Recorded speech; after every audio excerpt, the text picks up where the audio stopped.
All right. Hey everyone, and welcome to Chef AJ Live. I'm your host, Chef AJ, and this is where I introduce you to amazing people like you who are doing great things in the world that I think you should know about.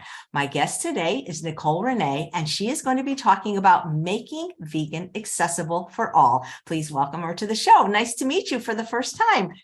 Yeah, thank you so much for having me, Chef AJ. It's a pleasure. I'm so Oh, excited. absolutely. So I'm assuming you're vegan because you're talking about how to make it accessible for all. Yes, I've been vegan for 17 years now. Fantastic. When, well, 17 years ago, but what made you decide to go vegan? Ethics. I've always been vegan for the animals. I was vegetarian before then. I saw Meet Your Meat by PETA back in the day, 2004. And I went vegetarian, and then I learned about the dairy industry, and actually feminism is what turned me vegan. That's a whole nother topic. So we won't go into that because that would take the whole half hour. But I never turned back. I couldn't unsee what I saw. And yeah, that's the reason why I went vegan originally. And then I started to dive into the health aspect of it. But that's one of the things actually I want to talk about today is keeping veganism rooted in ethics. That's fine. And, that's why, even though like I'm known for, weight loss and health, the truth is I went vegan at the age of 17 completely for ethics, and I was completely unhealthy and overweight. So that's really, I think if you go vegan for ethics, you stay vegan. Yeah, absolutely. That's been my experience too. That's what I found. Yeah.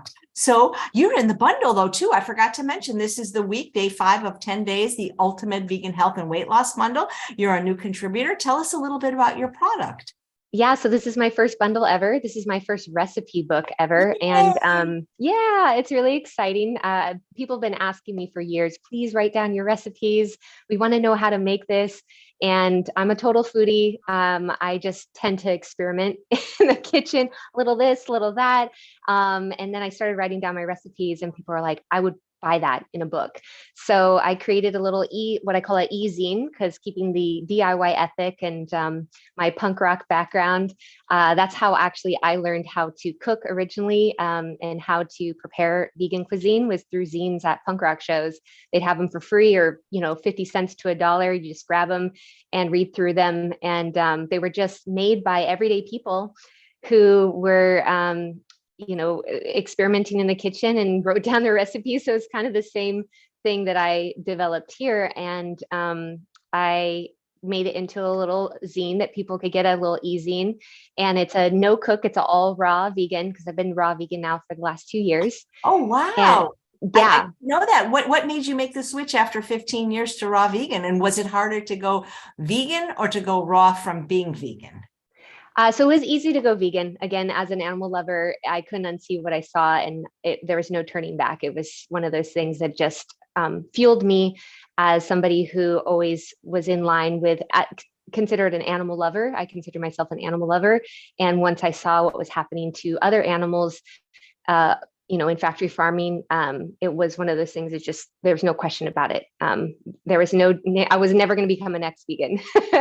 But as far as health goes, I actually struggled with chronic stomach issues my whole life. And so I started learning more about processed foods and refined sugars and refined oils.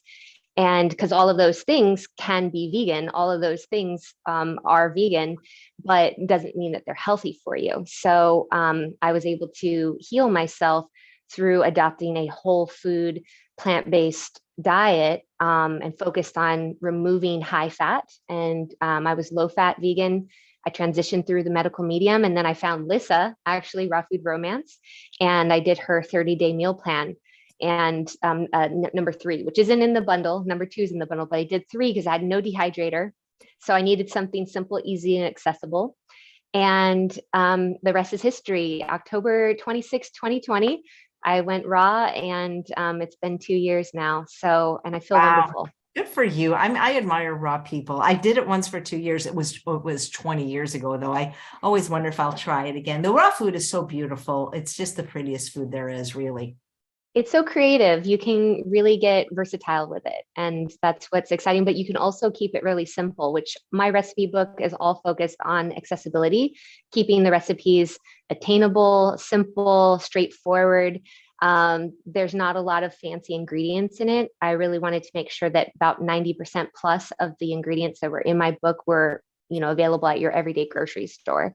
I love the title and I love the font, by the way, or what, whatever you call it, the way, do no harm, eat no crap. A Yeah. no cook zine, easy, no fuss recipes for everyone.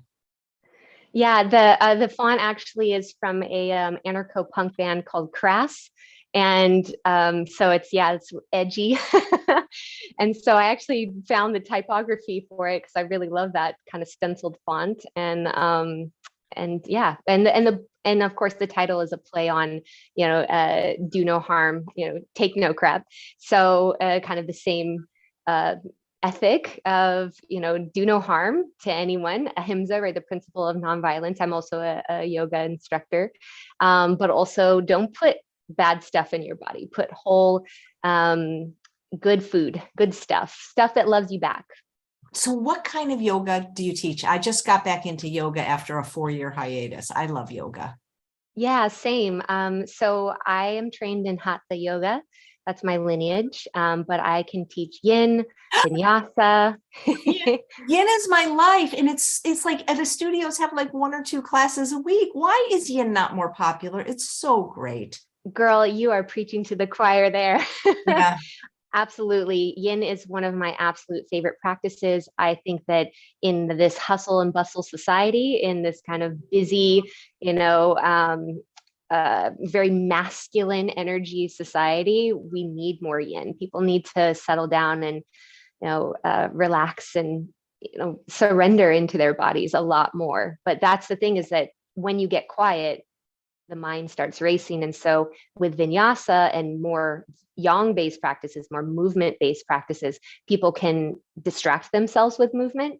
But yin, you're just sitting and settling in. I love it. I feel like the word that I use to describe yin poses are delicious.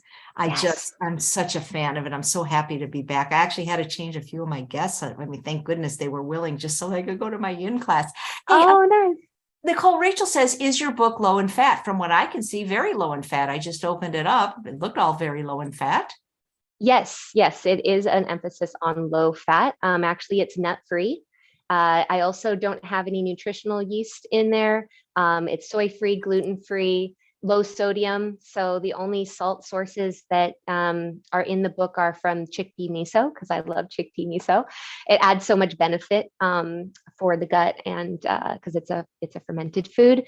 But that's where the salt, like umami, comes from. And there's only one recipe, I believe, in there that adds salt, but it's optional. It's the mango salsa. But yeah, everything is nut free and minimal seeds and incredibly low fat. Yeah. Nice. Yeah, it looks beautiful. So here's an interesting comment from Judy. I think it's easier to do full raw when you're younger. I love soup now that I'm older. There are some older people that do exclusively raw. Karen Calabrese. Yeah. Right. And she's been raw for 50 years, Dr. Doug Graham. So I don't know if it's about age. I think where you live makes the difference, because I don't know how Matt Bennett does it I think he's in Minnesota. And I'm like, whoa, yeah.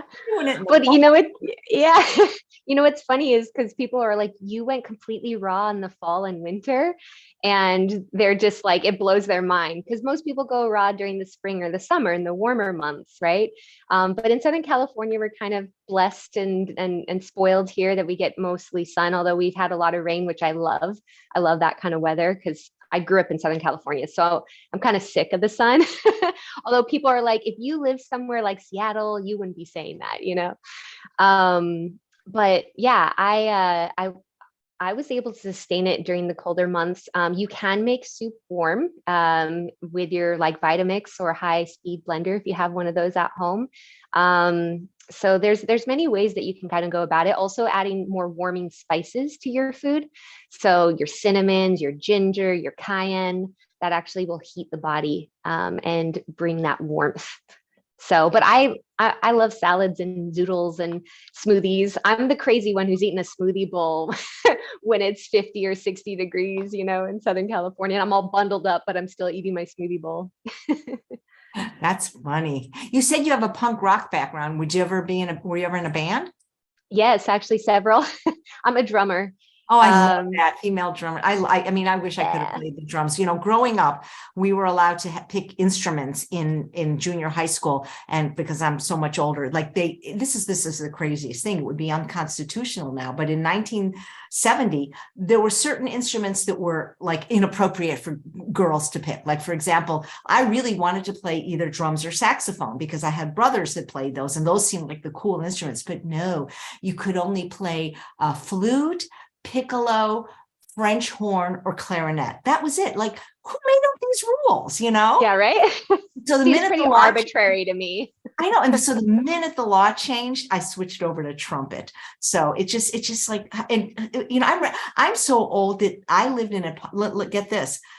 You could not wear pants to school if you were a female. You had to wear a dress. Isn't that's crazy? Wild? I mean, that's crazy. I mean, then the law changed briefly where you could wear pants with a dress over it. And it's like, I mean, I wish I was more Gloria Steinem back then because I hate dresses. Let me tell you, Nicole, when I wear a dress, I'll wear a dress to a funeral and to my own wedding because, whatever but I don't want to wear a dress. Yeah, no, I'm in yoga pants 24/7 or sweatpants. I actually put actual pants on for this call today because I live in comfy clothes. I don't know if you're big into astrology, but I'm a Taurus, I am a total homebody. I have a Cancer rising.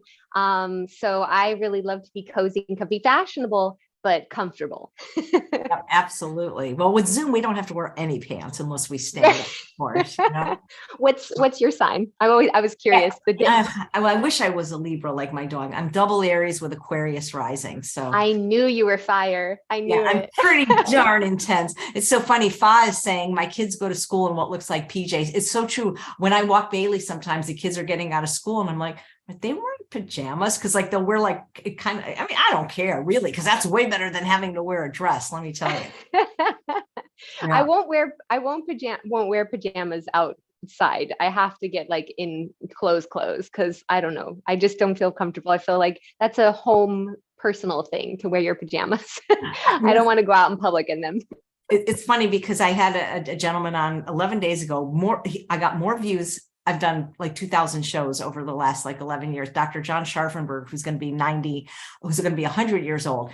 And he dresses in a tie and a shirt, but that's because that's how he was raised. I think it's so cool to see how the evolution. I remember going on airplanes when I was younger and you had to get dressed up. Like, that was like and even the flight attendants, which were called stewardesses back then, were wearing high heels like this. Or when we went to Las Vegas, you would dress up. Now, pretty much anything goes anywhere. Absolutely. I do love a little bit more of the freedom. I think that there's obviously certain occasions that are important to make an impression, but otherwise I do really like the freedom to be able to wear a t-shirt and pants, Absolutely. Just being comfortable is so important in life, Yeah. Absolutely. Yeah. So tell us what you eat in a day, because people love to hear that from every Chef AJ live guest, but particularly from the raw folks. Absolutely. So I love to fruit feast for the first part of the day because I focus on low-fat raw veganism with a high fruit emphasis. And that's actually what helped me to heal a lot of my health conditions, my gastrointestinal issues. So because of all the dietary fiber, all the hydration, it's all super nutrient dense. But I do love my veggies. I do love my greens, and I'm actually sprouting right now. So to start my day, I usually have a big bowl of mixed fruit and or a smoothie bowl. So it just depends on how I'm feeling. Lately, I've been doing fruit cereal, which is my favorite. And It's just chopped apples, and you can throw in any dried fruit. I do figs, dates, which is not, they're not dried, medjool dates, because medjool are the best. And I do raisins, and all organic. I try to eat as much organic as possible, especially eating all raw and foods that have, are high water content. And then I make like a coconut milk, or with just raw coconut meat, water, and like a date in there for a little added sweetness.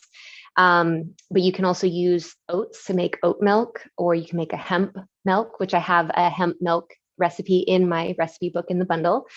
And so I just chop up, and you can do any variety, any fruit goes. It's just a conglomeration. You can do chopped bananas if you want. You can do a banana milk, which is just like a frozen banana, a fresh banana, and water, and maybe like a date. I love dates. I eat like 10 to 15 dates in a day. I love dates too, but have you ever tried the Bahri, Bahri Yes. date? Yes. Oh my gosh. That's the honey date variation, It's right? my favorite. It tastes like caramel candy. It's Oh, so it's so good. good. Yeah. Yeah. So all of my desserts in my book too are date based. I love dates. I actually have a tahini blondie in there that will blow your mind. And you can also make it chocolatey with that, some added cacao. So yeah, so I usually do fruit feasting in the morning, and that can be anywhere from 800 to 1,000 calories, whether it's a smoothie bowl, or my fruit cereal. And then, of course, keeping it still low fat. And I usually like to do the coconut milk. But lately, I've also been doing like thin smoothies that I pour on there. Like this morning, I did frozen pineapple, water, spirulina, so it was green, and a date. So you can get really creative with it. And then for like a snack, I usually do like kiwis. Like yesterday, I had some green kiwis. I really love golden kiwis. They're really amazing if you can get them in your local grocery store. And for lunch, I'll usually do our like midday. We don't really have like breakfast, lunch, dinner. You kind of just graze through the day as a raw vegan, which is great because you can eat more, but since it's such high water content, you kind of have to piecemeal it a little bit, because otherwise you're like, oh, you're waterlogged. So for lunch, sometimes I'll just do more fruit because I have such a sweet tooth. Or if I didn't do a smoothie in the morning, I'll do a smoothie, a 32 ounce to a 48-ounce smoothie. And I like to do like fresh Kent or champagne mangoes as a base, or you can do frozen bananas. I also have a lot of recipes in my book that focus on smoothies that are really thick, like ice cream, because I really love a thick smoothie. And then for dinner, I usually do like a big zoodle salad, or lately I've been obsessed. I've been doing Olivia Herzog's wraps and burgers in my dehydrator. And so if you go to my profile, you'll see all the burger wraps. I've been doing them like 4 or 5 days in a row. And Olivia's in the bundle as well. Yes, she is. Her books are incredible as well. I actually also, from your collaboration with Lissa, did the tahini dill salad, and I did the sunchoke curry with kale. That was amazing. So those are some of the things I like to do. Really, it's about the dressings. Just kind of switch it up, change it up. I usually do zoodles, a bunch of fresh chopped veg, romaine, like a whole head of romaine. And then the dressing. So I do like a curry tahini dressing, which I have in my book, or avocado cilantro, or I have a tahini pad thai that you can make. I like to make it with cucumber noodles. So you have a spiralizer. And if you don't have a spiralizer, that's the other thing, is if you don't have all these like special tools, so maybe you only have a NutriBullet and a grater, you can grate your veggies and make kind of more like a slaw. And then do batched amounts. And like my partner, he has a NutriBullet, and he just has to do it slightly batched, like half of the recipe. But all my recipes usually like 2 servings anyway, so that works out. Yeah, and then sometimes if I'm feeling sweet in the evening, I'll take dates, and I like to put like a little maple syrup and a little like raw cacao nibs. There's so many things that you can do. So that's just one example, but I eat a variety of different things. So Nice. Other than yoga, do you do any other kind of exercise?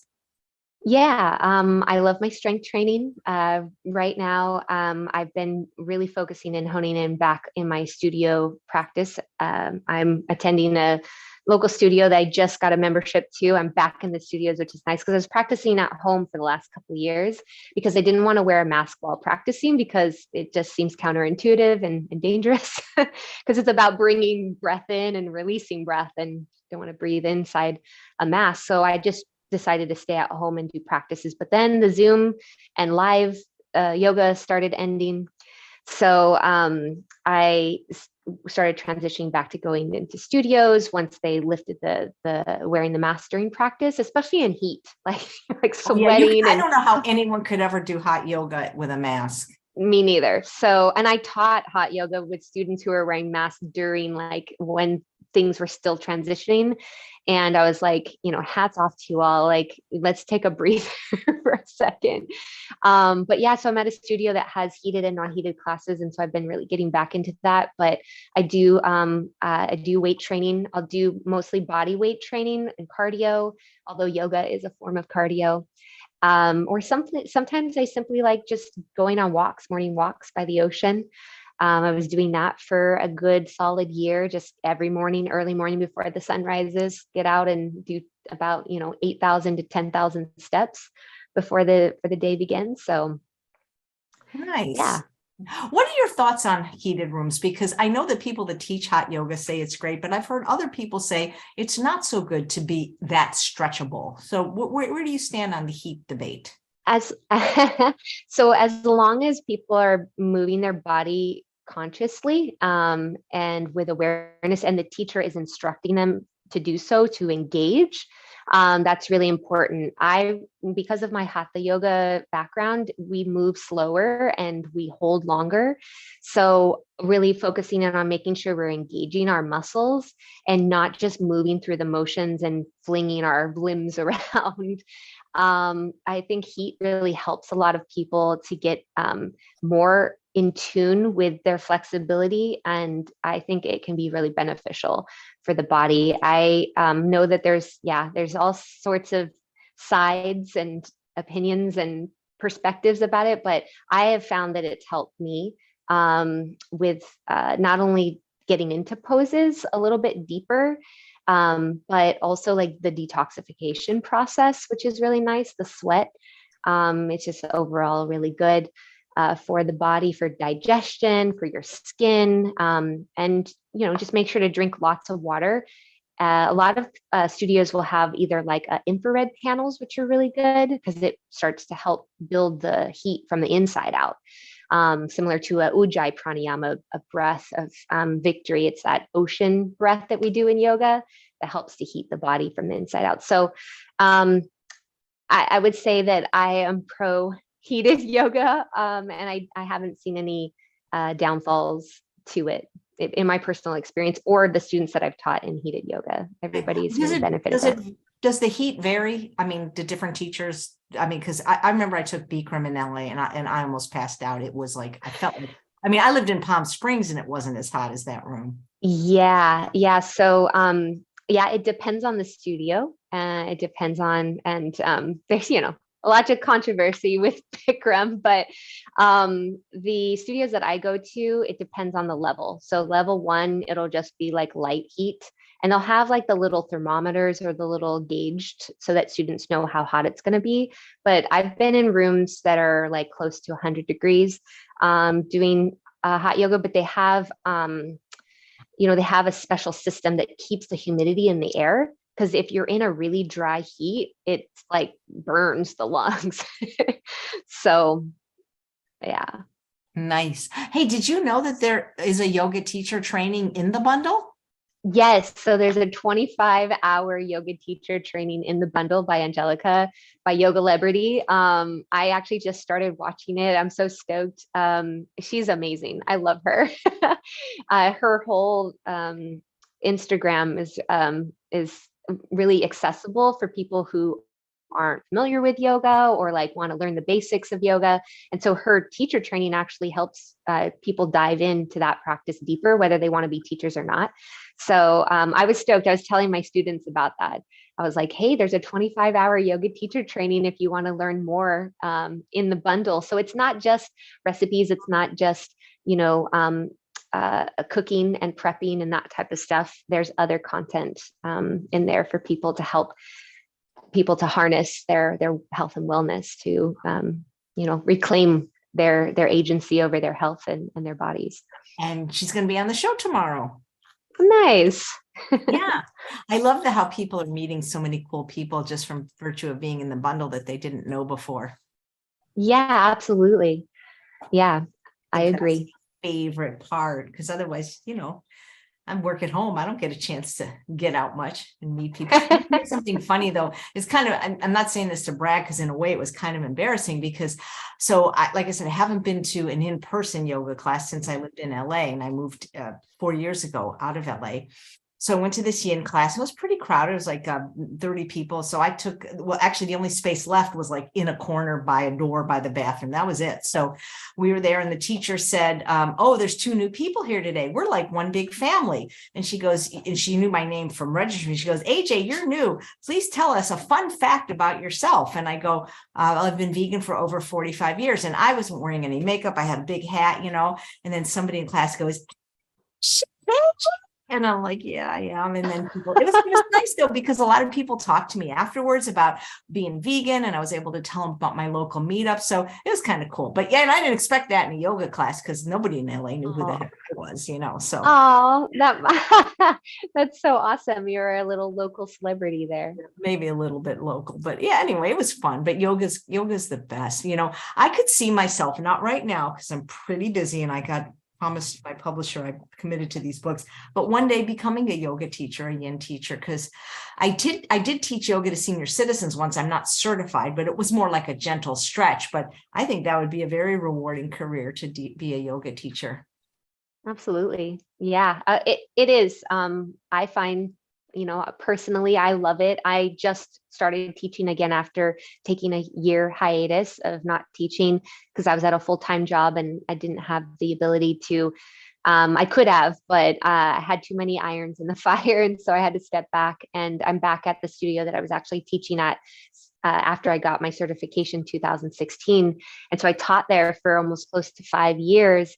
Actually just about 5 years. And then I had to step back from doing that. And so my students are really stoked that I'm back because I really enjoy connecting with my students and the community aspect of being at a studio. And that's why it feels really nice to be back in that space with people in person, because granted, I did enjoy rolling out of bed, getting my yoga workout clothes on and just practicing in my living room. But I really did miss the energy and being in the same space as my students and being able to do hands-on adjustments because I do enjoy helping people get into postures that way. And yeah, just as I was saying before, making everything accessible. That's really the most important thing to me, is making it available to people so that people can reclaim their health, and have agency and have autonomy over their bodies and what they put into their bodies, what they do with their bodies. And it ultimately will affect, your mind, your emotional and mental state as well, not just yoga, but, the gut brain connection, all that good stuff. And that's what's beautiful about this bundle, is it has so much content that helps people to thrive. And that is really my emphasis, is making it easy, accessible, and for people to thrive, because everybody should. Fun. And making it fun. And fun. Yeah. And everybody should have access and an opportunity to be healthy. And right. I don't think it should be a fad or a niche or, for the few. I mean, for $49, though, I got to say, to get the amount of content they're getting, that's worth like over $6,000. That's pretty, I'm sure there's people that be challenging, but for many people, that is a very affordable thing to do. 100%. Absolutely. And it's an investment, it's an investment to your health and well-being. So, But yeah, I agree. Absolutely. You did, let's see, there's about 122 pieces. If you did 3 a day, yeah, you get to do 3 a day. It'd take you about a year. I'm curious, when you become a yoga teacher, like, is the way they hire you because like they watch you do a class and then they decide? Yeah. So you usually audition, just like if you were auditioning for anything else, like or doing an interview for a job. But usually they invite you to teach a class, to sub one of the classes that you're, auditioning for. So whether you're trained in like hatha yoga or vinyasa, or you can teach, many yoga teachers have a versatility. They can teach many different types of yoga, because most of us, we get, addicted and we want to learn all the things. So I did my 200 RYT, registered yoga teacher training, and then I then did my additional yin training. And there's so many different sectors and different aspects and genres of yoga that you can train under. Kundalini, that's a whole nother type of yoga that people do, like entire 200, 300, 500 RYT under. So there's a plethora of options and possibilities. But yes, to answer your question, you audition. That's And cool. I was always wondering about that because, like, even when I was a chef at a restaurant, it was the same thing. You audition by just working there basically for free for a day, and then they decide. yeah, yep, yep. Yeah. Well, it's so fun meeting you. Yeah, absolutely. And I'm putting your link, your unique link, in the show notes. Well, it's already in the show notes, but it's in the chat. If people would like to get the bundle from you and check out all the great resources, your book. Oh, wow, we're already at a half hour. We didn't I even know. really Well, get to usually talk I about know. accessibility.